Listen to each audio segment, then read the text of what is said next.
Hello बच्चों, important topic की list में एक और टॉपिक आज हम डिस्कस करेंगे जो जर्नली हम लोग डिस्कस नहीं करते हैं, लेकिन यकीन मानिएगा कि यहाँ से आप लोगों के कंपटीशन में डिफरेंट एग्जाम में कई क्वेश्चन आए, एक नहीं कई क्वेश्चन आए। यानी कि आज का पूरा लेक्चर होने के बाद हम लगभग अलग अलग एग्जाम के करीब 15 से 20 क्वेश्चन आज डिस्कस कर लेंगे। ये टॉपिक इतना इंपॉर्टेंट है और इस टॉपिक का नाम है बच्चों वेल्डिंग मेटलर्जी। वेल्डिंग मेटलर्जी जो होती है बच्चों, वेल्डिंग होने के बाद वेल्ड एरिया के साथ क्या होता है, किस तरीके से होता है, इसमें आज हम ये डिस्कस करेंगे। देखिए, जब भी वेल्डिंग होती है उसमें दो चीजें एसेंशियल है, जरूरी है। क्या? एक तो बच्चों हीटिंग और एक कूलिंग होनी ही होनी है बच्चों। इंटीग्रल कंपोनेंट है बच्चों, आपको पता है, ठीक है। तो इसकी वजह से, इस हीटिंग कूलिंग की वजह से जो मेटलर्जिकल यानी कि जो एटॉमिक लेवल पे चेंज आते हैं किसी भी वेल्ड एरिया के, उन्हीं की स्टडी वेल्डिंग मेटलर्जी कहलाती है। वैसे तो अपने आप में ये बहुत बड़ा टॉपिक है, बट फिर भी मैंने इसे कंसाइज यानी कि शॉर्ट करने की कोशिश की है आप लोगों के लिए। तो इन्हीं मेटलर्जिकल चेंज को हम देखेंगे बच्चों, ठीक है। अब फ्यूजन वेल्डिंग में क्या होता है बच्चों, ये सबसे ज्यादा इफेक्टिव है पढ़ना, क्योंकि फ्यूजन वेल्डिंग में ये इसलिए ज्यादा दिखाई देती है क्योंकि उसमें मेल्टिंग इन्वॉल्व है, यानी कि जो ज्वाइंट एरिया होता है उसको पहले मेल्ट किया जाता है, ठीक है। फ्यूजन वेल्डिंग में क्या होता है कि एक पूल बनाया जाता है मोल्टन मेटल का with the application of heat. Heat से आप बेस मेटल को मेल्ट करते हैं बच्चों, ठीक है। और इस मोल्टन मेटल से या तो आप डायरेक्टली ज्वाइंट बनाते हो, जिसे हम जनरली ऑटोजेनस ज्वाइंट कहते हैं बच्चों, या वेल्ड कहते हैं, या फिर आप इसमें एक फिलर की भी मदद लेते हो, एक फिलर की भी मदद लेते हो। तो उसमें आप पेरेंट मेटल यानी कि बेस मेटल और फिलर मेटल का एक कॉम्बिनेशन एलॉय टाइप का बनता है, ठीक है। तो वह हेट्रोजेनस वेल्ड भी हो सकता है बच्चों आपका, और होमोजेनस वेल्ड भी हो सकता है। Will depend upon the material of filler, कि फिलर का मटेरियल अगर बेस मेटल के जैसा ही है तो उसे हम होमोजेनस वेल्ड कहेंगे, और अगर फिलर जो है वो बिल्कुल अलग है बेस मेटल से तो उसे हम हेट्रोजेनस वेल्ड कहेंगे, ठीक है। चलिए आगे बढ़ते हैं। अब यहां पर आप देख सकते हैं बच्चों, आप यहां पर एक बट वेल्ड हमें बनाना है, और इस बट वेल्ड के लिए एक प्लेट ये है बच्चों, एक प्लेट ये दोनों प्लेट सेम मटेरियल की भी हो सकती हैं और अलग अलग भी हो सकती हैं। जब ये दोनों प्लेट अलग अलग मटेरियल की होती हैं बच्चों, तो आप याद रखना उसे हम बाई मेटेलिक वेल्डिंग कहते हैं बच्चों। क्या कहते हैं? By metallic welding. तो हम उसे बाई मेटेलिक वेल्डिंग कहते हैं जब ए एंड बी दो डिफरेंट टाइप की प्लेट है। इन दोनों प्लेट के नीचे सीक बैकिंग प्लेट लगाई है for the support to the liquid material, okay. तो अब क्या होता है बच्चों, जो वेल्ड, और ये डी आपका फिलर है, तो होता क्या है बच्चों, एक प्लेट आपकी ए हो गई, एक प्लेट बी हो गई, ठीक है। ये दोनों मेल्ट होंगी, फिलर आपका मेल्ट होगा डी, और बैकिंग प्लेट जो है इसका भी कुछ हिस्सा मेल्ट होगा। तो जो वेल्ड बनता है वो इन चारों का कॉम्बिनेशन का एक कॉम्प्लेक्स अलॉय बनता है, जिसमें ए बी सी डी सारी चीजें होती है बच्चों, याद रखना, ठीक है। अच्छा, अब आपको यह भी याद रखना है बच्चों कि ये जो मोल्टन मेटल है बच्चों आपका, ये एक तरह का लिक्विड मेटल है, और इसके चारों तरफ ये जो सॉलिड मटेरियल है ये मोल्ड का काम करता है। जैसे कास्टिंग में एक मोल्ड होती है, उसके अंदर लिक्विड मेटल डालते हैं, उसी तरीके से ये भी काम करता है लगभग।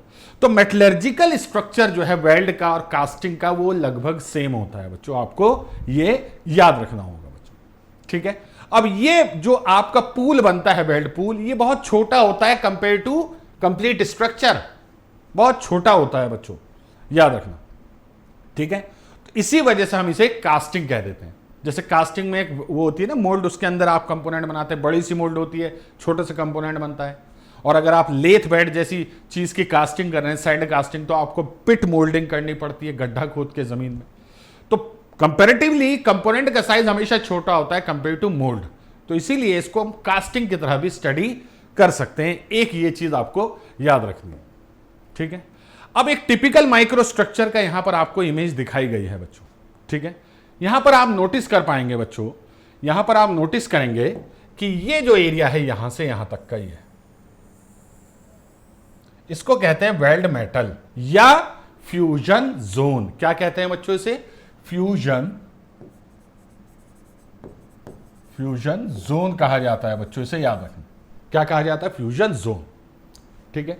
अच्छा, अब इसके आसपास विसिनिटी में, यानी कि इसके आसपास का जो एरिया होता है बच्चों, वो आपका क्या कहलाता है? Heat affected zone. ये भी फ्यूजन जोन है बच्चों, ये भी आपका फ्यूजन जोन है नीचे का, ये और ये फ्यूजन जोन है। और ये इसके आसपास का थोड़ा बहुत हिस्सा जो है बच्चों क्या कहलाता है? Heat affected zone. अब हीट अफेक्टेड जोन जो होता है बच्चों, वो हमेशा वेल्ड से बिल्कुल सट कर बनता है, जबकि बाकी बचा हुआ मटेरियल को हम बेस मेटल या अनअफेक्टेड जोन कहते हैं। यानी कि अफेक्ट का मतलब है कि हीट का वेल्ड मेटल फ्यूजन जोन में तो बाकायदा मेल्ट होगा मटेरियल, तो यहां पर माइक्रो स्ट्रक्चरल बेस पर चेंजेस आएंगे। और हीट अफेक्टेड जोन होता है ये आपका मेल्ट नहीं होता है, लेकिन ये अपने अपर क्रिटिकल टेम्परेचर से ऊपर तक हीट अप हो जाता है, जिससे इसमें माइक्रो स्ट्रक्चरल चेंजेस आते हैं, क्रिस्टल स्ट्रक्चर बदल जाता है। ठीक है, तो इसमें रिक्रिस्टलाइजेशन भी होता है, ग्रेन ग्रोथ भी होती है बच्चों, ठीक है, और आपका रिकवरी भी होती है। ये तीनों चीजें इसमें होती हैं। ठीक है, ओके। तो सेंटर में जो वेल्ड है बच्चों, रीजन है बच्चों, इसको हम फ्यूजन जोन या वेल्ड मेटल कहते हैं बच्चों, याद रखना। ठीक है, अब ये जो आपका वेल्ड मेटल में मेटल है, याद रखना बच्चों, ये जब आपकी सॉलिडिफाई होगी तो उसकी प्रॉपर्टी बाकी की प्लेट से बिल्कुल अलग हो जाएगी, यानी कि अनअफेक्टेड जोन से बिल्कुल अलग हो जाएगी। जबकि इसके आसपास का जो हीट अफेक्टेड जोन है, क्या इसकी भी मेटलर्जिकल प्रॉपर्टी बदलेगी? यस, अगर ये अपने अपर क्रिटिकल टेम्परेचर से ऊपर तक गर्म होगा। अपर क्रिटिकल टेम्परेचर क्या हुआ बच्चों, जो हम मटेरियल साइंस में पढ़ते हैं फेज डायग्राम में, जैसे स्टील के लिए 910 डिग्री होता है बच्चों, आपको याद होगा। तो वो, और उससे फिर नीचे कार्बन परसेंटेज बढ़ती रहती है, आपका अपर क्रिटिकल टेम्परेचर घटता रहता है। और एक होता है lower critical temperature 723 degree centigrade. ठीक है, वो फिक्स होता है सबका। ठीक है, अब जो मटेरियल है इस वेल्ड पूल में बच्चों, इस वेल्ड पूल में जो मटेरियल है इन दिस पूल या फ्यूजन, ये एक्चुअली मिक्सचर है किस किस का बच्चों? ये मिक्सचर होता है बच्चों पेरेंट मटेरियल का मेनली, यानी कि जो बेस प्लेट है वो, और साथ साथ बच्चों किसका बच्चों? पेरेंट मेटल और इलेक्ट्रोड का या फिलर का मटेरियल जो होता है बच्चों। अब इनका रेशो किस चीज पे डिपेंड करेगा कि कौन सा वेल्डिंग प्रोसेस आप कर रहे हैं, कौन सा वेल्डिंग प्रोसेस कर रहे हैं। मान लीजिए टिग कर रहे हैं, वहां तो फिलर होता ही नहीं है। ठीक है, मिग कर रहे हैं तो वहां फिलर होता है कंपैरेटिवली कम। सबमर्ज्ड डार्क वेल्डिंग कर रहे हैं तो वहां पे फिलर बहुत ज्यादा होता है। ठीक है, इलेक्ट्रोस्लैग वेल्डिंग में बहुत ज्यादा होता है। तो it will depend upon the process कि बेस मेटल और फिलर मटेरियल का रेशो क्या होता है बच्चों। एक तो इस चीज पे डिपेंड करता है, दूसरा किस चीज पे डिपेंड करता है कि कौन सा ज्वाइंट आप बना रहे हैं, द टाइप ऑफ ज्वाइंट, और तीसरा एज प्रिपरेशन कैसे की है आपने। एज प्रिपरेशन मतलब आपने वीज ग्रू बनाया है, यू ग्रू बनाया है या नहीं बनाया है, स्क्वायर बट वेल्ड बना रहे हैं, इन सारी चीजों पे डिपेंड करता है बच्चों, याद रखना। ठीक है, ओके, ठीक है, ये रेशो। चलिए आगे बढ़ते हैं। अब जो मेटल होती है फ्यूजन जोन में बच्चों, ये लगभग कास्टिंग ही हो जाती है इसकी, क्योंकि कास्टिंग में जैसे मेल्टिंग एसेंशियल है, ऐसी फ्यूजन में भी एसेंशियल है। ठीक है, तो इसमें क्या होता है बच्चों, इसका जो माइक्रो स्ट्रक्चर होता है बच्चों, वो किस चीज पे डिपेंड करता है मेनली, ये कह रहा है माइक्रो स्ट्रक्चर जो रिफ्लेक्ट करेगा बच्चों कूलिंग रेट पे, यानी कि किस तरह से वेल्ड आपका कूल होगा, वो आपका डिपेंड करेगा किस पर? माइक्रो स्ट्रक्चर जो बनेगा नया, वो डिपेंड करेगा कि कूलिंग रेट क्या है। बहुत तेजी से ठंडा कर रहे हैं, बहुत धीरे धीरे ठंडा कर रहे हैं, इस पर। और आपको पता भी है, जब हम किसी भी हीटेड मटेरियल को, मेल्टेड मटेरियल को बहुत तेजी से ठंडा करते हैं तो बहुत फाइन ग्रेन बनते हैं, छोटे छोटे ग्रेन बनते हैं। लेकिन जब धीरे धीरे ठंडा करते हैं तो ग्रेन को ग्रेन ग्रोथ होने का टाइम मिलता है। तो पार्टिकल जो है बच्चों, ग्रेन जो है वो बड़े होते चले जाते हैं, तो उसे कोर्स ग्रेन कहते हैं। तो स्लो कूलिंग से कोर्स ग्रेन बनेंगे और फास्ट कूलिंग से फाइन ग्रेन बनेंगे, आपको ये याद रखना होगा बच्चों। ठीक है, ठीक है, हाँ। अब जब इसका ग्रेन स्ट्रक्चर फ्यूजन जोन का बाकी मेटल से अलग होगा तो इसकी प्रॉपर्टीज भी अलग हो जाती हैं। कभी कभार तो because of the presence of filler, weld की प्रॉपर्टी बेस मेटल से बहुत अच्छी हो जाती है। क्योंकि खुद सोचिए ना, वेल्ड जोन जो है, फ्यूजन जोन एक एलॉयड एरिया है, वहां पर एलॉइंग हुई है। बाकी प्लेट में एक प्री रॉट मटेरियल की तरह कुछ आया था, उसकी प्रॉपर्टी सेम रहेंगी, लेकिन अब उसमें कुछ नया ऐड हुआ है तो प्रॉपर्टी अक्सर अच्छी हो जाती है वेल्ड एरिया की, याद रखना बच्चों। ठीक है, हाँ। तो फिलर, ठीक है, तो ये किस चीज पे डिपेंड करता है, प्रॉपर्टी अच्छी होनी है या कम होनी है, ये किस चीज पे? ये मेनली डिपेंड करता है कि फिलर मटेरियल आप कौन सा यूज कर रहे हैं बच्चों, याद रखना। ठीक है, तो कोशिश कीजिएगा कि एलॉय करने के लिए, एलॉय बनाने के लिए जिसकी प्रॉपर्टी सुपीरियर होती है, आपको फिलर मटेरियल की केमिस्ट्री बेस मेटल से अलग लेनी होगी, यानी कि उसका जो कंपोजिशन है वो थोड़ा सा अलग होगा, याद रखिएगा।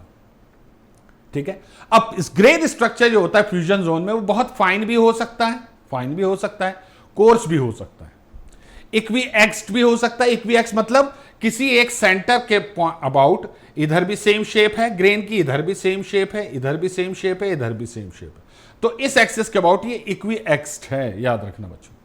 या डेंड्रिक भी हो सकता है। ये जो होता है डेंड्रिटिक, ये क्या होता है बच्चों कि इसमें इस तरीके से आपके ग्रेन्स बनते हैं, जैसे आपका कोई ब्रांच होती है ट्री की, तो इसे डेंड्रिटिक आपका क्या कहते हैं, ग्रेन्स कहते हैं बच्चों। ये किस चीज पे डिपेंड करेगा, ये डिपेंड करेगा कि किस टाइम का वेल्ड मेटल है और उसका वॉल्यूम कितना है बच्चों। उसके अलावा बच्चों रेट ऑफ कूलिंग पे डिपेंड करेगा, भाई तेजी से आपने ठंडा किया तो फाइन ग्रेन, धीरे धीरे ठंडा किया तो कोर्स ग्रेन। ठीक है, अच्छा, और इसके अलावा बच्चों electrode of filler material lot composition पे भी डिपेंड करेगा बच्चों, याद रखना। लेकिन जनरली याद रखना बच्चों, या तो फाइन ग्रेन बनते हैं या इक्विएक्स्ड ग्रेन बनते हैं, क्योंकि जो वेल्ड होता है बच्चों, नोटिस कीजिएगा, ये ज्यादातर फास्ट कूलिंग के दौरान ही तैयार होते हैं। ठीक है, चलिए आगे बढ़ते हैं। ओके, तो अब ये देखिए, तो एक कास्टिंग का आपका ग्रेन स्ट्रक्चर है, कास्टिंग का। ठीक है, तो कास्टिंग में आप नोटिस कर रहे हैं कुछ तो लंबे लंबे ग्रेन बन रहे हैं बच्चों, कुछ यहां पर आप देखेंगे कि लंबे लंबे ग्रेन बन रहे हैं इस तरीके के, ये लंबे लंबे ग्रेन है बच्चों। ठीक है, तो इन्हें कहते हैं कॉलमनर जोन या कॉलमनर ग्रेन, कॉलम जैसे। और जो बीच में छोटे छोटे एक शेप के बनते हैं लगभग, उन्हें इक्विएक्स्ड ग्रेन कहा जाता है, इक्विएक्स्ड ग्रेन कहा जाता है बच्चों। ठीक है, हाँ, इक्विएक्स्ड ग्रेन। जबकि वेल्ड एरिया में क्या होता है बच्चों, वेल्ड एरिया में ये ऊपर, ठीक है, अब देखिए जो वेल्ड होता है, मान लीजिए आपका वेल्ड जोन है, this is the weld zone,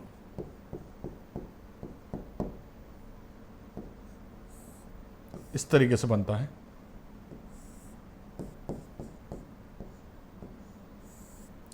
ये वेल्ड जोन है बच्चों। ठीक है, तो इसमें जो कूलिंग होती है, सबसे ज्यादा टेम्परेचर कहां का होता है बच्चों, अगर टेम्परेचर की मैं बात करूं, टेम्परेचर की, ठीक है, तो सबसे ज्यादा टेम्परेचर होता है बच्चों ठीक सेंटर पे, क्योंकि यहां मेल्टिंग हुई है। अब टेम्परेचर घटता है, इधर भी घटता है और इधर भी घटता है। उसके बाद हीट अफेक्टेड जोन का टेम्परेचर होगा, फिर बेस मेटल का टेम्परेचर लगभग यूनिफॉर्म होता चला जाता है। तो टेम्परेचर डिस्ट्रीब्यूशन आपने देखा, सबसे ज्यादा वेल्ड जोन। तो जिधर ज्यादा टेम्परेचर है और जिधर कम टेम्परेचर है, इसी पर डिपेंड करेगा हीट ट्रांसफर। तो हीट हमेशा ज्यादा टेम्परेचर से कम टेम्परेचर की तरफ ट्रांसफर होगी। तो हीट आपका इधर ट्रांसफर होगी, ऐसे इधर ट्रांसफर होगी। ठीक है, सेंटर से अवे फ्रॉम द सेंटर आपका हीट ट्रांसफर होगा। तो इसी डायरेक्शन में ये कॉलमनर ग्रेन बनेंगे, ये कॉलमनर ग्रेन बनेंगे। हीट अफेक्टेड जोन में कोर्स ग्रेन बनते हैं और थोड़े बहुत फाइनर ग्रेन भी बन जाते हैं बच्चों। ठीक है, और बाकी पूरी प्लेट में कोल्ड वर्क्ड ग्रेन बनेंगे। कोल्ड वर्क मतलब जो प्लेट बन के आई होगी रोलिंग से ना, तो कंप्रेस होके आई होगी, तो कोल्ड वर्क ग्रेन होते हैं, वो अलग से होते हैं बच्चों, वो अलग होंगे बच्चों। ठीक है, ये होता है बच्चों आपका ग्रेन स्ट्रक्चर। अच्छा, अब अगर इक्विएक्स्ड ग्रेन्स बन रहे हैं वेल्डिंग में, तो हमेशा टॉप ऑफ द वेल्ड बनेंगे बच्चों, eight top of the weld. ठीक है, top of weld, generally top या एट मिड ऑफ वेल्ड, याद रखिएगा, मिड ऑफ वेल्ड बनेंगे बच्चों। ठीक है, बाकी इलॉन्गेटेड बनेंगे। ठीक है, बाकी इलॉन्गेटेड बनेंगे। ठीक, तो ये एक्चुअल इमेज है बच्चों, ये देखिए यहां पर इक्विएक्स्ड ग्रेन है और ये सारे लंबे लंबे ग्रेन जो हैं यहां पर, ये सारे बच्चों कैसे हैं, आपके इलॉन्गेटेड ग्रेन हैं, याद रखिएगा, इलॉन्गेटेड ग्रेन। ठीक है, चलिए आगे बढ़ते हैं। अब इक्विएक्स्ड ग्रेन देखिए, इस एक्सिस के अबाउट अगर आप नोटिस करेंगे, इस एक्सिस के अबाउट इधर भी सेम शेप है, इधर भी, इधर भी, इधर भी, तो ये डेंड्राइट्स बन रही हैं और ये डेंड्राइट्स आपस में जब मिलती हैं तो इक्विएक्स्ड ग्रेन बनाती है। किसी एक्सिस के चारों तरफ आपका सेम लेंथ का, शेप का ग्रेन बनेगा, तो इन्हें इक्विएक्स्ड ग्रेन जनरली कहते हैं बच्चों, याद रखना। बाकी ये सारे कॉलमनर ग्रेन बनते हैं near the body, near the unaffected zone. यहां पे मोल्ड कहां है, मैं मोल्ड की जगह क्या कह सकता हूं वेल्डिंग के केस में, मैं मोल्ड की जगह यहां पर कह सकता हूं बच्चों अनअफेक्टेड जोन। अनअफेक्टेड जोन क्योंकि अनअफेक्टेड जोन का टेम्परेचर जो वेल्ड मटेरियल है उससे काफी कम होगा, तो हीट ट्रांसफर बहुत तेजी से इस डायरेक्शन में होगा, इस डायरेक्शन में होगा। समझ में आई बात? ठीक है, ओके, ठीक। तो ये होता है बच्चों, एक ये आपका वेल्ड का बहुत ही अच्छा है, ठीक है। जो इनगोट्स आता है हमारे पास जिन्हें वेल्ड करना होता है उसका स्ट्रक्चर ऐसा होता है बच्चों, याद रखिएगा, ठीक है। चलिए खैर, अब याद रखना बच्चों कि जो अमाउंट ऑफ मोल्टन मेटल है वो काफी कम होता है compare to total mass of workpiece. भाई वेल्ड बहुत छोटा है, प्लेट काफी बड़ी है, आप खुद सोचिए ना। तो इससे क्या होता है, रैपिड सॉलिडिफिकेशन और रैपिड कूलिंग होती है इस वेल्ड एरिया की, ये कॉमन है। इसी वजह से फाइन ग्रेन और इक्विएक्स्ड ग्रेन बनते हैं बच्चों वेल्डिंग में, जो मैंने अभी आपको पीछे बताया था, उसका रीजन ये है, ठीक है। हाँ, अब फ्यूजन जोन के ठीक बराबर में क्या होता है बच्चों, ठीक है, पूरी तरह बेस मटेरियल में क्या होता है बच्चों, एक आपका अनडिजायरेबल हीट अफेक्टेड जोन होता है। ये होना नहीं चाहिए, क्यों नहीं होना चाहिए अभी आगे देखेंगे, बट आना ही आना है।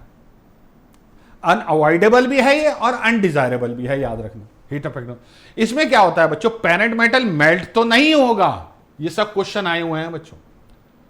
पेरेंट मेटल मेल्ट तो नहीं होगा, लेकिन एक हाई टेम्परेचर तक एलिवेट जरूर चला जाएगा, यानी कि एक पर्टिकुलर टाइम पीरियड के लिए जो टेम्परेचर है इस जोन का, हीट अफेक्ट जोन का, वो मेल्ट तो नहीं होने देगा उसे, लेकिन बहुत हाई टेम्परेचर तक चला जाएगा, ठीक है।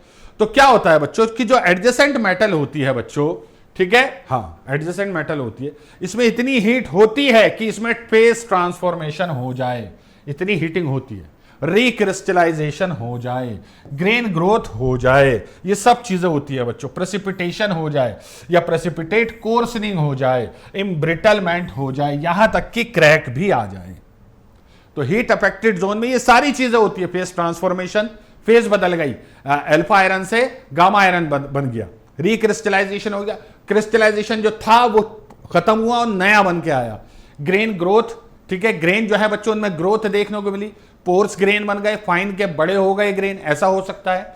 प्रेसिपिटेशन और आपका प्रेसिपिटेट कोर्सनिंग, यानी कि डिफ्यूजन ऑफ मॉलिक्यूल की वजह से साइज ऑफ ग्रेन बढ़ता चला गया बच्चों।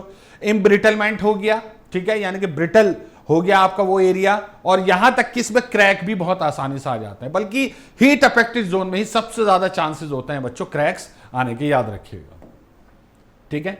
अब इस बदले हुए स्ट्रक्चर की वजह से क्या होता है बच्चों कि हीट अफेक्टेड जोन की प्रॉपर्टी भी वो नहीं रहती जो कि बेस मेटल की प्रॉपर्टी थी, याद रखना। अब मेल्ट तो हुआ नहीं, लेकिन हीट हो गया और ये सारी चीजें हुई, face transformation, grain growth, precipitation हुआ, इम्ब्रिटलमेंट हुआ, क्रैक्स भी आए, तो इससे क्या होता है, प्रॉपर्टीज बदल जाती हैं बच्चों, प्रॉपर्टीज बदल जाती हैं बच्चों, याद रखना बच्चों, ठीक है। तो ये सेम मटेरियल नहीं रहता आफ्टर सॉलिडिफिकेशन, आफ्टर कूलिंग ये सेम मटेरियल जो बेस मेटल था, कहने को मेल्ट नहीं हो, लेकिन उसके बावजूद ही सेम नहीं रहता, याद रखना। इसी वजह से क्या होता है बच्चों, ये वीकेस्ट एरिया बन जाता है वेल्ड का, क्योंकि ना तो इसमें एलॉइंग हुई, ना इस पर कोई कोल्ड वर्किंग हुई, मैकेनिकल वर्किंग हुई, और ना ही आपका यहां पे कोई आपका मेल्टिंग हुई, जिसके बाद आपका कोई नया मजबूत वो बना हो कास्ट स्ट्रक्चर।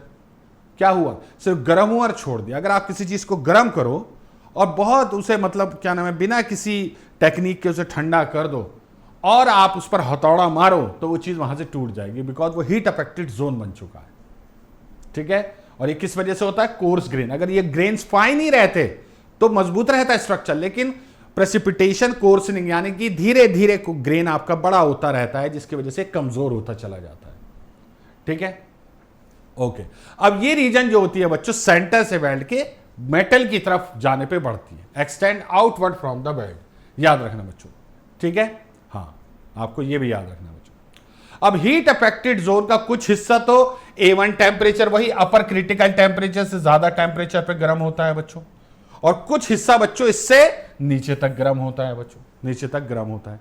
तो जहां पर ऊपर तक चला गया वहां पर फेस ट्रांसफॉर्मेशन हो जाएगा, और जहां पर नीचे नहीं गया, जहां तक A1 से ऊपर नहीं गया टेम्परेचर हीटिंग, तो वहां पर डिफ्यूजन होगा बच्चों, इंड्यूस चेंज आएंगे। डिफ्यूजन यानी कि मॉलिक्यूल का कुछ मास इधर ट्रांसफर होगा, कुछ इधर। डिफ्यूजन क्या होता है, मास ट्रांसफर। ठीक है, इधर उधर ट्रांसफर होगा बच्चा with in the original structure के अंदर अंदर। तो आपको यह पता चल गया कि किस, जब टेम्परेचर ऊपर चला जाता है A1 से हीट अफेक्टेड जोन का, तो वहां पे फेस ट्रांसफॉर्मेशन होता है, लेकिन अगर नीचे रहता है तो वहां पे डिफ्यूजन बेस्ड या इंड्यूस्ड चेंजेस आते हैं, याद रखना। ओके, तो ये देखिए बच्चों, पूरा का पूरा ये आपका पूरा वेल्ड जोन है। वेल्ड जोन में दो चीजें आती हैं, एक तो हीट अफेक्टेड जोन, ये यहां से यहां तक भी हीट अफेक्टेड जोन है, याद रखना बच्चों, ठीक है। और ये पूरा फ्यूजन जोन, ये क्या है बच्चों, फ्यूजन जोन, याद रखिएगा, ठीक है, ये फ्यूजन जोन है।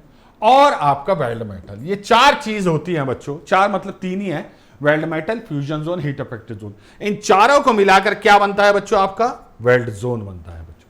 क्या बनता है बच्चों, वेल्ड जोन, ठीक है। अब ये तो इनिशियल ज्वाइंट था, इनिशियल एज थी ज्वाइंट की, प्लेट की, वो मेल्ट हो गई। फ्यूजन लाइन ये होती है बच्चों, this is the fusion line, इधर भी और इधर भी ये फ्यूजन लाइन होती है बच्चों। ट्रांसफॉर्मेशन कहां तक हुआ बच्चों हीट अफेक्टेड जोन में, यहां तक बस।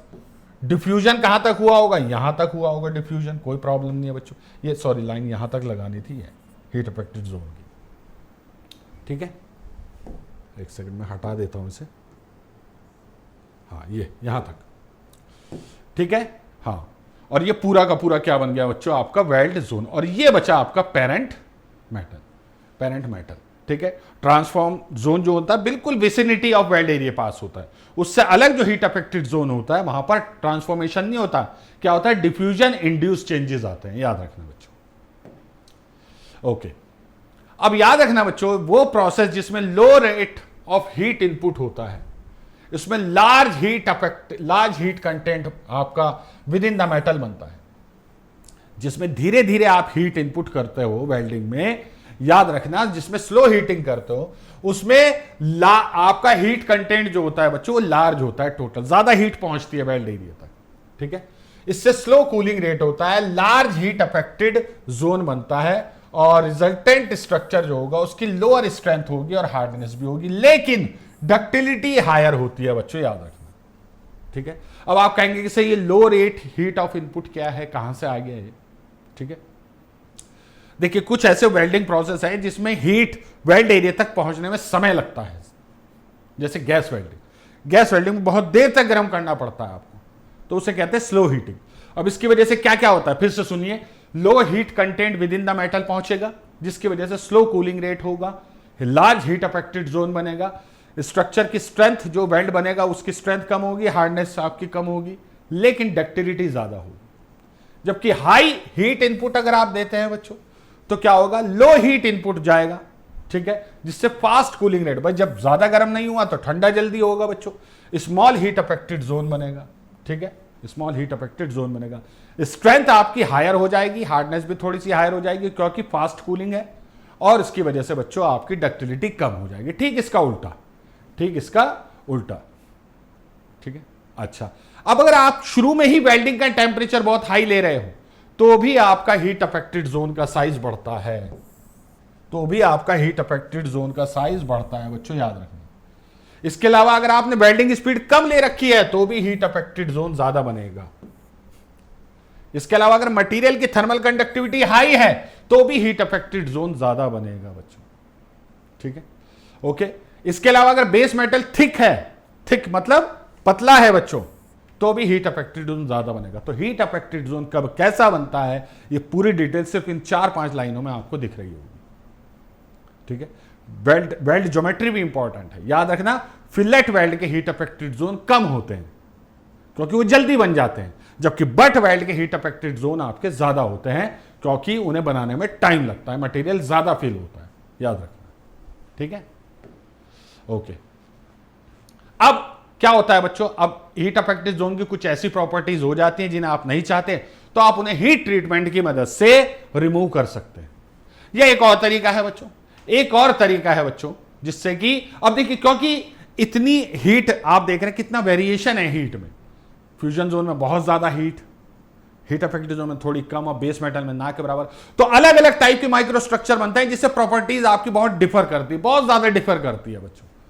तो इस माइक्रो स्ट्रक्चर वेरिएशन को कम करने का एक तरीका और भी है, ठीक है, वो है बच्चों प्री हीटिंग। आपने सुना होगा इसका नाम बहुत, वेल्ड से पहले हीट करना ज्वाइंट एरिया को प्री हीटिंग कहलाता है बच्चों, प्री हीटिंग कहलाता है। कहां तक गर्म करते हैं बच्चों? ज्वाइंट से लगभग 10 सेंटीमीटर या 4 इंच तक, कुछ भी कह सकते हैं आप, इधर साइड दोनों तरफ।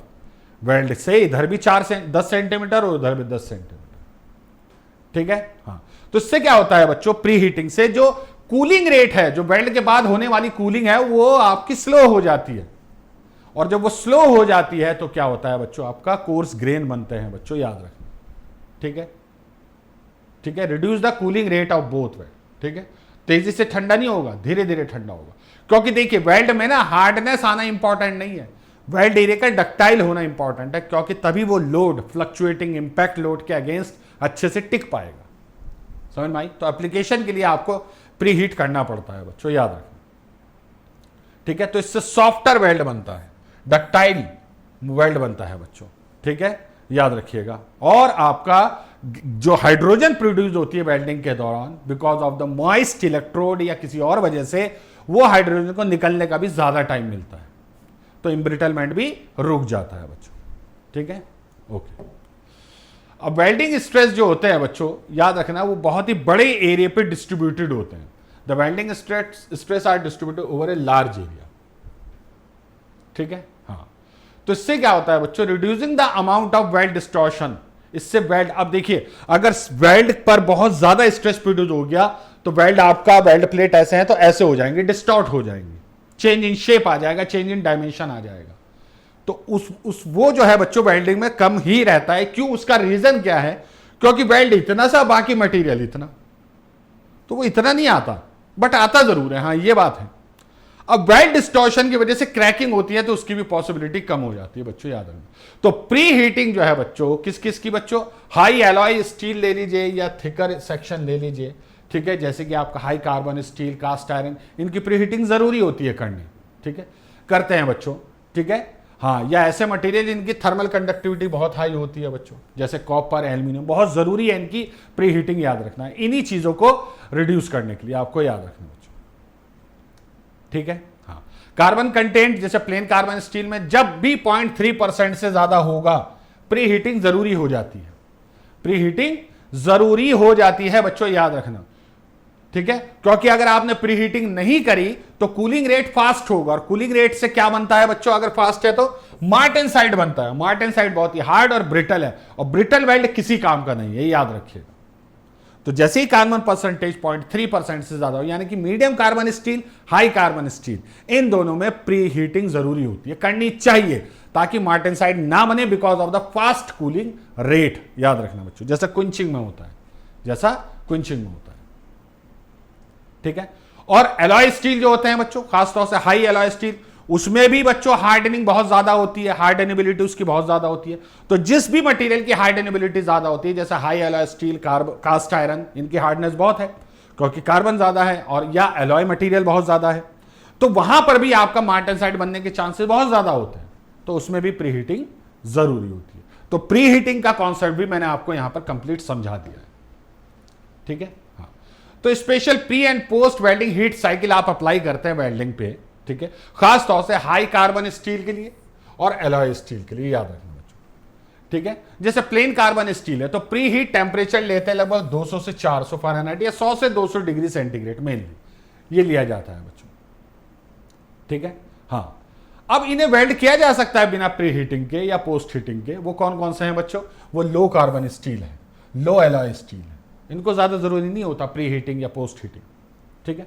अच्छा, अब याद रखना बच्चों, वो जॉइनिंग प्रोसेस जहां पर थोड़ा या कोई भी मेल्टिंग नहीं है, जहां पे बहुत कम मेल्टिंग है या ना के बराबर मेल्टिंग है बच्चों, वहां पर प्रेशर लगाते हैं आप। और जब प्रेशर लगाते हैं बच्चों आप हीटेड मटेरियल पर, जैसे कि रेजिस्टेंस वेल्डिंग है, फोर्ज वेल्डिंग है, फ्रिक्शन वेल्डिंग है, जब आप प्रेशर लगाते हैं इस तरह की वेल्डिंग पे जहां पे फ्यूजन का काम ना के बराबर होता है बच्चों, तो वहां पर डिफॉर्मेशन होती है वेल्ड की, डिफॉर्मेशन, ठीक है। और रिजल्टेंट स्ट्रेस जो होता है बच्चों, वो बच्चों रिजल्ट इसकी वजह से बच्चों प्रॉपर्टीज में चेंज आता है। जैसा मटेरियल आपके पास आया था वैसा नहीं रहेगा, कुछ अलग हो जाएगा, कुछ अलग हो जाएगा। अच्छा, अब अनदर इफेक्ट हीटिंग का और कूलिंग का एक और है बच्चों, वो है रेजिडुअल स्ट्रेस। रेजिडुअल स्ट्रेस क्या होते हैं बच्चों? ये आपके इनबिल्ट स्ट्रेस हैं जो कि वेल्ड एरिया में आ जाते हैं because uneven heating and cooling. आपने अच्छे से हीटिंग नहीं करी, कूलिंग नहीं करी, तो रेजिडुअल स्ट्रेस आ जाएगा बच्चों, याद रखना, ठीक है। और specially during the cooling residual stress आने के चांसेस बहुत ज्यादा होते हैं बच्चों, ठीक है। कैसे होते हैं आइए समझते हैं बच्चों, ध्यान से देखना बच्चों। इसको ऐसे मान के चलिए बच्चों, आप जैसे मान लीजिए आपने क्या किया, आपने जो है बच्चों एक क्या करा, एक रेक्टेंगुलर बार लिया, ठीक है, और उसे यूनिफॉर्मली हीट और कूल किया। मान लीजिए आपने ऐसा किया, ठीक है, कोई भी बार है बच्चों। अब क्या होगा, जब आप किसी चीज को हीट करते हो एक्सपैंड होगा, बड़ा होगा, ठीक है, उसकी लेंथ बढ़ेगी, उसकी विड्थ बढ़ेगी, उसकी थिकनेस भी बढ़ेगी क्योंकि वो एक्सपैंड हो रहा है बच्चों। और कूलिंग करने पे क्या होगा बच्चों, आपका कूलिंग करने पे हर चीज कॉन्ट्रैक्ट होगी, सिकुड़ेगी, ऑब्वियस है, ठीक है। चलिए अब मान लीजिए आपने क्या करा, उस बार को के एंड को फिक्स कर दिया, क्लैंप कर दिया, और आपने इसे हीट करा, तो अब लेंथ तो बढ़ नहीं पाएगी, तो क्या बढ़ेगी, विड्थ बढ़ेगी और थिकनेस बढ़ेगी, विड्थ बढ़ेगी और थिकनेस बढ़ेगी बच्चों, क्योंकि आपने लेंथ का एक्सपेंशन को कंस्ट्रिक्ट कर दिया, रोक दिया बच्चों, तो आपकी थिकनेस बढ़ जाएगी और विड्थ बढ़ जाएगी। समझ में आ गई बात? हां, कूलिंग करने पे लेंथ भी सिकुड़ेगी, विड्थ भी सिकुड़ेगी और आपकी थिकनेस भी सिकुड़ेगी, कॉन्ट्रैक्ट होगी। कूलिंग करने पे कोई फर्क नहीं पड़ेगा, लेकिन हीटिंग करने पे फर्क पड़ेगा बच्चों। समझ में आई बच्चों बात? तो याद रखना बच्चों कि जो आपका वो होगा बच्चों, रिजल्टेंट रेक्टेंगल जो आपका वो बनेगा बार, वो छोटा बनेगा क्योंकि कॉन्ट्रैक्ट भी हुआ है। वो पहले क्या हुआ कि कॉन्ट्रैक्ट तो हुआ, पहले एक्सपैंड तो हुआ नहीं, लेकिन ठंडा करने पे कॉन्ट्रैक्ट तो होगा ना, तो छोटा हो जाएगा, लेकिन विड्थ बड़ी नजर आएगी, थिकनेस भी बढ़ी हुई नजर आएगी बच्चों। सेम कॉन्सेप्ट होता है वेल्ड में बच्चों, सेम कॉन्सेप्ट होता है वेल्ड में, ठीक है। लिक्विड रीजन जो होती है बच्चों, लिक्विड रीजन जो होती है बच्चों, ये लिक्विड रीजन है बच्चों आपकी है पूरी, ठीक।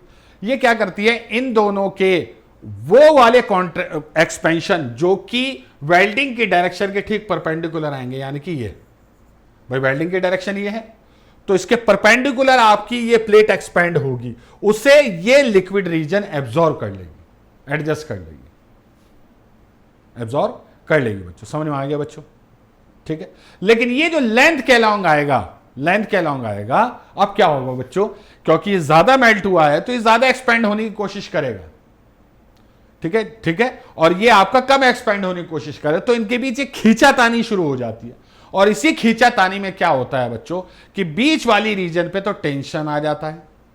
टेंशन क्यों आ जाता है, जब ये लिक्विड रीजन ठंडी होगी तो ज्यादा, अगर ये मेल्ट हुई है तो ज्यादा सिकुड़ेगी भी ना, तो ये सिकुड़ने की कोशिश करती है, लेकिन ये इसे रोकते हैं, तो ये यहां पर एक इसे खिंचाव महसूस होता है। तो जो वेल्ड रीजन है इस पर तो आ जाएगा एक टेंशन प्लस टेंशन स्ट्रेस, और जो आपके अनमेल्टेड है यानी कि अनफ्यूजन जोन है बच्चों, उन पर जब ये खींचेगा तो ये उसे रोकना चाहेंगी, तो उन पर कॉन्ट्रैक्शन लगेगा। समझिए, जब ये तेजी से ठंडा होना चाहेगी तो ये सिकुड़ना ज्यादा चाहेगी, लेकिन ये सॉलिड प्लेट इसे सिकुड़ने नहीं देंगी, तो इस पर एक टेंशन स्ट्रेस फील होगा। और ठीक इसका अपोजिट ये इन पर लगाएगा, यानी कि इन पर एक कंप्रेसिव फोर्स होगा, ये माइनस ये माइनस। अब ये प्लस ये जो है, ये प्लस ये बराबर होगा, यानी कि अमाउंट जो है इन स्ट्रेस का जो है वो लगभग बराबर होगा, याद रखना बच्चों। समझ में आ गई बच्चों बात, ठीक है। तो ये जो होता है ना रेजिडुअल स्ट्रेस, ये रेस्ट्रेंट की वजह से आता है। रेस्ट्रेंट मतलब एक चीज लिक्विड है, वो ठंडी हो रही है तो बहुत ज्यादा श्रिंकेज होगी, लेकिन जो आपका सॉलिड है ऑलरेडी उसमें कितनी श्रिंकेज कर लोगे आप, ना के बराबर। तो ये खींचा तनी का माहौल बनता है, जिसकी वजह से रेजिडुअल स्ट्रेस आपके प्रोड्यूस होते हैं। समझ में आ गई बच्चों बात? और इसी की वजह से बच्चों हीट अफेक्टेड जोन में क्रैक्स आ जाते हैं, इसी खींचा तनी की वजह से हीट अफेक्टेड जोन में क्रैक्स आ जाते हैं, ठीक है। चलिए आगे देखते हैं। अब जैसे ही वेल्ड पूल सॉलिडिफाई होता है तो क्या होता है बच्चों कि both the weld metal and the adjacent heat affected region जो होगी बच्चों कूल होगी और कॉन्ट्रैक्ट होगी, सीधी सी बात है। लेकिन सराउंडिंग मेटल जो है बच्चों वो रजिस्ट करेगी इस कॉन्ट्रैक्शन को, तो वेल्ड रीजन पे क्या होगा बच्चों, ना चाहते हुए भी एक रेजिडुअल टेंशन लग जाएगा।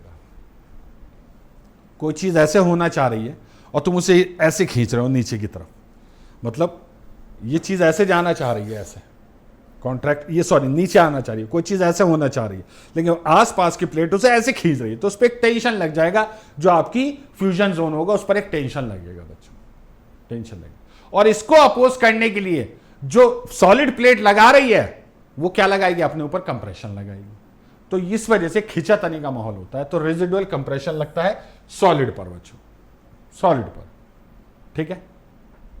अच्छा, अब जब कूलिंग होती है ना बच्चों, तो थर्मल कॉन्ट्रैक्शन होता है पैरेलल भी, यानी कि दोनों तरीके से आपका सिकुड़न होगी, ऐसे भी और ऐसे भी, इसे कहते हैं लॉन्गिट्यूडनल डायरेक्शन, इसे कहते हैं ट्रांसवर्स डायरेक्शन, दोनों तरीके से आपका श्रिंकेज होगी ही होगी, कॉन्ट्रैक्शन होगा ही होगा, ठीक है। अच्छा, अब ध्यान से देखना, अब क्या होगा बच्चों, नोटिस कीजिएगा, नोटिस कीजिएगा बच्चों, ये तो कॉन्ट्रैक्ट होकर छोटी हो जाएगी लेंथ, ठीक है, और विड्थ जो है बच्चों ये भी कॉन्ट्रैक्ट होगी, क्योंकि इस डायरेक्शन में भी तो सिकुड़ेगा। तो जो ओवरऑल वेल्ड मिलता है आफ्टर जब प्लेट जुड़ जाती है, तो ओवरऑल साइज छोटा होता है, याद रखिएगा, यहां से भी लॉन्गिट्यूडनली भी, और यानी कि लेंथ वाइज भी कम हो जाता है, और आपका विड्थ वाइज भी कम हो जाता है। यह रिजल्टेंट स्ट्रक्चर होता है बच्चों, याद रखना, ठीक है। इसको ऐसे मान के चलिए आप कि अगर हॉरिजॉन्टल मूवमेंट को रेस्ट्रेंट कर दिया गया, रेस्ट्रेंट फ्रॉम हॉरिजॉन्टल मूवमेंट, तो एडिशनल स्ट्रेस लग जाएगा बच्चों किस पर, वेल्ड पर। These residual stresses are known as reaction stress. अगर आपने इस प्लेट को लॉन्गिट्यूडनली कॉन्ट्रैक्ट ना होने दिया तो क्या होगा, तो क्या होगा बच्चों, तो एक्स्ट्रा स्ट्रेस लगेगा इस पे, जिसे हम कहते हैं क्या, रेजिस्टेंस, याद रखना, रिएक्शन स्ट्रेस कहा जाता है। और इन्हीं रिएक्शन स्ट्रेस की वजह से क्रैकिंग आती है। तो बेसिकली रेजिडुअल स्ट्रेस तो आना ही आना है, लेकिन अगर आपने उस वेल्ड को कॉन्ट्रैक्ट होने से रोक लिया अपने तरीके से, गलत क्लैंपिंग करके, क्या करके बच्चों, फॉल्टी क्लैंपिंग, अगर आपने फॉल्टी क्लैंपिंग करी, यानी कि गलत तरीके से उसकी इस लेंथ को कॉन्ट्रैक्ट होने से रोक लिया, तो कुछ एक्स्ट्रा स्ट्रेस प्रोड्यूस हो जाते हैं जिसे रिएक्शन स्ट्रेस कहते हैं, और यही वजह है वेल्ड में क्रैक आने का, यही वजह है बच्चों वेल्ड में क्रैक आने का, ठीक है। याद रखना, ये जो स्ट्रेस है, रिएक्शन स्ट्रेस, ये क्रैकिंग का कारण बनते हैं, किसमें, हॉट वेल्ड या हीट अफेक्टेड जोन को, और ये क्रैक ना ड्यूरिंग द हॉट स्टेट ही आ जाते हैं, इसलिए इन्हें हॉट क्रैकिंग कहते हैं। क्या कहते हैं बच्चों, हॉट क्रैकिंग। अच्छा, अब इनका जो मैग्नीट्यूड है, इस रिएक्शन स्ट्रेस का जो मैग्नीट्यूड है बच्चों, वो इनवर्स प्रोपोर्शनल होता है एक लेंथ के, किस लेंथ के बच्चों, वेल्ड ज्वाइंट और पॉइंट ऑफ रेस्ट्रेंट, यानी कि वेल्ड ज्वाइंट से जो रेस्ट्रेन किया है आपने, पॉइंट जहां पर रेस्ट्रेन किया हुआ है, रोका हुआ, एक रुकावट डाली हुई है कॉन्ट्रैक्ट होने से, उनके बीच की डिस्टेंस कितनी, ये जितनी ज्यादा होगी आपका मैग्नीट्यूड उतना कम होगा इस रिएक्शन स्ट्रेस का, याद रखना बच्चों, ठीक है। और ये मटेरियल की यील्ड स्ट्रेंथ तक के बराबर हो सकता है, इसलिए वेल्ड बहुत जल्दी फेल होता है अगर फॉल्टी क्लैंपिंग की है आपने, याद रखिए, ठीक है। अब थर्मल स्ट्रेस के इफेक्ट क्या है बच्चों, डिस्टॉर्शन ऐसे, या रैपिंग ऐसे, आपका change in dimension, change in shape आ जाएगा, जिसे डिस्टॉर्शन या रैपिंग कहते हैं बच्चों, असेंबली। ये थर्मल स्ट्रेस का आपका इफेक्ट है, याद रखना, या कहूं रेजिडुअल स्ट्रेस का। अब इन्हें कम कैसे कर सकते हैं, आप प्री हीटिंग कर सकते हैं बच्चों, प्री हीटिंग से बच्चों आप कर सकते हैं, क्योंकि आप कूलिंग को कंट्रोल कर लेंगे, प्री हीटिंग से स्लो कर देंगे बच्चों। प्रॉपर जॉइंट डिजाइन सेलेक्ट कीजिए, प्रॉपर, याद रखना बच्चों, सिमेट्रिकल डिजाइन बनाने की कोशिश कीजिए बच्चों। वेल्ड बीट का साइज छोटे से छोटा रखिए, दो चीजें, वेल्ड बीट का साइज सबसे छोटा कोशिश कीजिए छोटे से छोटा हो, और सिमेट्रिकल वेल्ड बनाने की कोशिश कीजिए बच्चों, याद रखें, ठीक है, क्योंकि इससे श्रिंकेज भी कम होगी और रेजिडुअल स्ट्रेस भी, ठीक है। अब इसके लिए क्या करते हैं, मान लीजिए एक चीज समझाता हूं आपको थोड़ी सी, मान लीजिए इस प्लेट को वेल्ड होने के बाद ऊपर जाना है, तो क्यों ना इन प्लेट को थोड़ा सा ऐसे जोड़ा जाए, ऐसे ही जोड़ा जाए शुरू में, जिससे कि ये रैप होने के बाद सीधी आ जाए, है ना भैया, ऐसे होनी है वेल्ड, तो मैं इन्हें प्लेट को ऐसे रखने पे ये ऐसे हो जाती है, अगर ऐसे रखूंगा तो ऐसे हो जाएंगे, क्योंकि श्रिंकेज तो आनी है, श्रिंकेज आनी है तो आपके रिएक्शन स्ट्रेस भी प्रोड्यूस होने ही होने, ठीक है। तो ये भी कर सकते हैं बच्चों आप, ठीक है। अच्छा, वेल्डिंग के दौरान आपको क्या करना है बच्चों, लो हीट इनपुट, कोशिश कीजिएगा कि लो हीट इनपुट रखें आप, कोशिश ये करनी है बच्चों आपको, ठीक है। फास्ट वेल्डिंग स्पीड रखें, क्योंकि जितनी ज्यादा वेल्डिंग कम स्पीड होगी ना उतनी ज्यादा हीट इनपुट जाएगा वेल्ड एरिया में, तो कूलिंग जो है बच्चों आपकी उतनी वो होती चली जाएगी। तो फास्ट आपको वेल्डिंग स्पीड जो है पॉसिबल रखनी है, ठीक है। स्मॉलेस्ट वेल्ड बीड आपको सेलेक्ट करना है बच्चों, याद रखना। ओवर वेल्डिंग से यानी कि आप बड़ा जितना करते चले जाएंगे वेल्ड का साइज, रेजिडुअल के स्ट्रेस उतना बढ़ता चला जाएगा बच्चों। करेक्ट वेल्डिंग सीक्वेंस लीजिए बच्चों। मान लीजिए आपको कोई वेल्ड यहां से यहां तक बनाना है, ऐसे पूरा, अगर आप ऐसे बनाएंगे तो रेजिडुअल स्ट्रेस के आने के चांसेस बहुत है। तो कैसे बनाते हैं बच्चों, छोटे छोटे आपके उल्टी डायरेक्शन, ऐसे जाना है, वेल्ड इधर ही बढ़ना है, लेकिन आप वेल्ड यहां से यहां कीजिए, फिर यहां से यहां कीजिए, फिर यहां से यहां कीजिए, या सेंटर से इधर वेल्ड कीजिए या इधर वेल्ड कीजिए। यह तरीका है बच्चों, यानी कि आपने पूरी वेल्ड लेंथ को छोटे छोटे हिस्सों में बांट लिया, कम से कम 2 में तो बांट ही लिया। सेंटर से एच की तरफ चलिए बच्चों, याद रखिए। पिनिंग, शॉर्ट पिनिंग एक मेथड होता है जिसमें मेटल की बॉल को वेल्ड एरिया पे मारा जाता है। वेल्ड पर आने वाला रेजिडुअल स्ट्रेस कैसा है, टेंसाइल, तो क्यों ना उसके अपोजिट एक कंप्रेसिव लगा दिया जाए। तो टेंसाइल की पॉजिटिव नेचर होती है, कंप्रेसिव की नेगेटिव, एक दूसरे को कैंसिल आउट कर देंगे। तो एक तरीका ये होता है बच्चों, एक तरीका ये होता है। या फिर आप रोलिंग की मदद भी ले सकते हैं, सरफेस रोलिंग की, ये 2 प्रोसेस, ठीक है, इसकी मदद भी आप लोग ले सकते हैं बच्चों, ठीक है। अब कभी कभार क्या करते हैं बच्चों कि वेल्ड को किसी भी डायरेक्शन में कॉन्ट्रैक्ट ना होने दिया जाए या एक्सपेंड ना होने दिया जाए, ना लेंथ के अलोंग, ना विड्थ के अलोंग, ना थिकनेस के, उसे कहते हैं कंप्लीट कंस्ट्रेंट वेल्ड। तो अगर छोटा वेल्ड बनाने तब वहां पे ये पॉसिबल है करना, बड़े वेल्ड के लिए पॉसिबल नहीं है, याद रखिएगा बच्चों, ठीक है। Post weld heating, post weld में क्या होता है बच्चों, थर्मल स्ट्रेस को रिलीव करने के लिए, ठीक है। तो इसमें आप लोग किसका मदद ले सकते हैं, हीट ट्रीटमेंट का मदद ले सकते हैं बच्चों, याद रखना। धीरे धीरे कूल कीजिए फर्नेस में या फिर आपका एयर में, ठीक है, जैसे आप एनिलिंग में करते हैं, नॉर्मलाइजिंग में करते हैं। Vibratory stress relief, low frequency के वाइब्रेशन देते रहिए वेल्ड को, ठीक है। इससे क्या होता है बच्चों, ये रीडिस्ट्रीब्यूट करता है और रिलीव करता है इंटरनल स्ट्रेस को। Internal stress is nothing but residual stress, याद रखना बच्चों, ठीक है। ये वो स्ट्रेस होते हैं जो बिना किसी लोड लगाए भी डेवलप हो रहे हैं कंपोनेंट में, कोई लोड नहीं लगेगा लेकिन फिर भी डेवलप हो रहे हैं, इसलिए इन्हें रेजिडुअल या इंटरनल स्ट्रेस कहते हैं बच्चों, याद रखिएगा, ठीक है। मैकेनिकल स्ट्रेस रिलीफ में क्या करेंगे बच्चों, आप स्ट्रेचिंग कर सकते हैं वेल्ड की, बेंडिंग कर सकते हैं। आफ्टर द वेल्डिंग थोड़ा सा स्ट्रेच कर दीजिए या बेंड कर दीजिए, तो भी पॉसिबल है कि ये यूनिफॉर्मली डिस्ट्रीब्यूट हो जाए स्ट्रेस, ठीक है, ओके। रेजिडुअल जो स्ट्रेस होते हैं बच्चों, वैसे तो इनका कोई हार्मफुल इफेक्ट इतना नहीं है, क्योंकि खुद सोचने एक छोटा सा वेल्ड है, बड़ी सी बिल्डिंग में छोटे छोटे वेल्ड है भैया, एक बड़ा सा ट्रस, रूफ ट्रस बना रहे हैं तो उसमें छोटे छोटे वेल्ड है ना, तो इतना इफेक्ट नहीं पड़ता। लेकिन अगर कहीं नॉच है, क्रैक है ऑलरेडी, ठीक है, या फिर गैस पॉकेट है, या रफ आपका बीड्स बने हैं, पोरोसिटी है बीड में, ठीक है, या फिर आर्क स्ट्राइक्स जो होते, क्रेटर्स जो बनते हैं वो हैं, तब आपका रेजिडुअल स्ट्रेस डेफिनेटली नुकसान पहुंचा देगा स्ट्रक्चर। तो रेजिडुअल स्ट्रेस किसी और कमी के चलते वो कर सकता है प्रॉब्लम। अगर वो अकेला खुद है, बाकी कोई कमी नहीं है, तो इट्स ओके, आना तो है ही रेजिडुअल स्ट्रेस, आना तो है ही बच्चों, ठीक है, ओके। अब याद रखना, वो वेल्डिंग भी जिनकी मशीनिंग होनी जरूरी होती है आफ्टर वेल्डिंग, उनमें भी आपको हीट ट्रीटमेंट देना पड़ता है, अदरवाइज वो ड्यूरिंग द मशीनिंग क्रैक हो जाते हैं, ड्यूरिंग द मशीनिंग क्रैक हो जाते हैं, ठीक है, ओके। अब रिएक्शन स्ट्रेस जो होते हैं ये डिस्टॉर्शन में मदद करते हैं, जो मैंने आपको बताया था, कौन से रिएक्शन स्ट्रेस जो होते हैं बच्चों, ठीक है।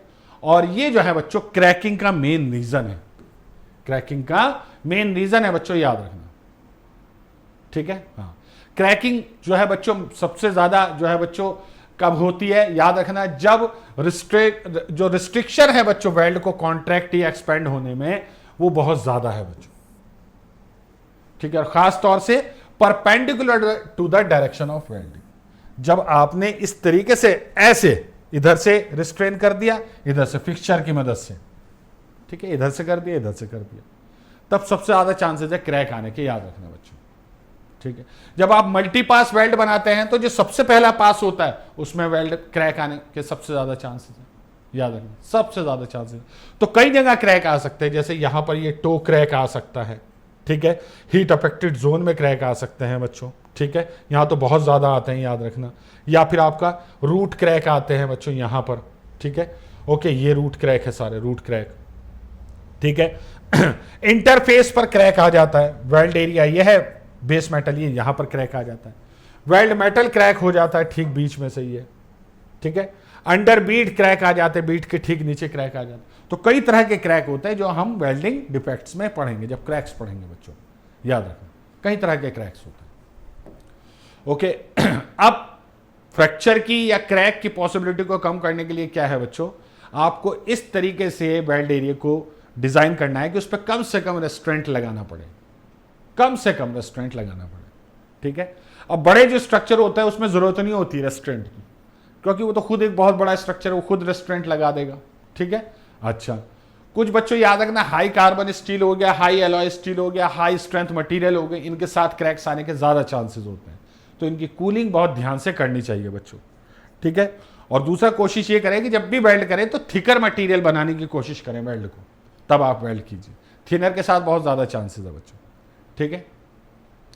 क्रैक जो है बच्चों, उसको एक और तरीके से आप लोग प्रिवेंट कर सकते हैं बच्चों, अगर आप मेंटेन करते हैं प्रॉपर साइज और शेप, किसका बच्चों, वेल्ड बीट का, वेल्ड बीट का बच्चों। जैसे कॉनकेव फिलेट होता है बच्चों, कॉनकेव फिलेट जो होता है बच्चों, तब आपको इसकी जरूरत है जब अगर आपको वेल्ड की मशीनिंग करनी है, यानी कि आफ्टर वेल्डिंग अगर आपको मशीनिंग करनी है वेल्ड की, तो आप कॉनकेव फिलेट चूज करेंगे, अदरवाइज कॉन्वेक्स करेंगे, अदरवाइज कॉन्वेक्स करेंगे बच्चों, याद रखना। अच्छा, वेल्ड बीट वो जिनकी high penetration to depth width आपका रेशो होता है, high depth to width ratio होता है, वहां पर भी क्रैक आने के बहुत चांसेस होते हैं। जैसे आपका किसमें, प्लाज्मा आर्क वेल्डिंग में, इलेक्ट्रॉन बीम वेल्डिंग में, लेजर बीम वेल्डिंग में, वहां पर भी क्रैक आने के चांसेस बहुत ज्यादा होते हैं, वहां पे भी आपको बहुत ध्यान रखना है बच्चों, याद रखिएगा, ठीक। तो ये था बच्चों, बहुत ही टिपिकल टॉपिक है बच्चों वेल्डेबिलिटी का, ठीक है, और इसके थ्रू हमने रेजिडुअल स्ट्रेस और उसके इफेक्ट और उसे कैसे रोका जा सकता है ये भी पढ़ा, ठीक है। तो ध्यान से इसके नोट्स बनाना जरूर, याद रखना, ये जितनी भी वीडियोस मैं और राहुल सर आपको देंगे, इनके आपको नोट्स बनाने हैं। और जितने नए बच्चे हमारे चैनल के साथ आए, वो प्लीज हमारे चैनल को सब्सक्राइब जरूर कर लीजिए, ठीक है। और याद रखना, कोई भी सजेशन या कोई ऐसा टॉपिक जो आपके कभी समझ में नहीं आया, उसे आप कमेंट बॉक्स में नीचे मेंशन कर सकते हैं, हम कोशिश करेंगे कि हम उसी टॉपिक पर आप लोगों के लिए वीडियो बनाएं, ठीक है। तो ध्यान से इस लेक्चर को दोबारा देखना, 2 बार देखना, इसके नोट्स बनाना, क्योंकि यकीन कीजिए यहां से 15 से 20 क्वेश्चन आप लोगों के अलग अलग different state exam, PSU exam, central government exam में आए हुए हैं। चलिए नेक्स्ट क्लास में मिलूंगा किसी और टॉपिक के साथ, तब तक के लिए thank you very much and all the very best.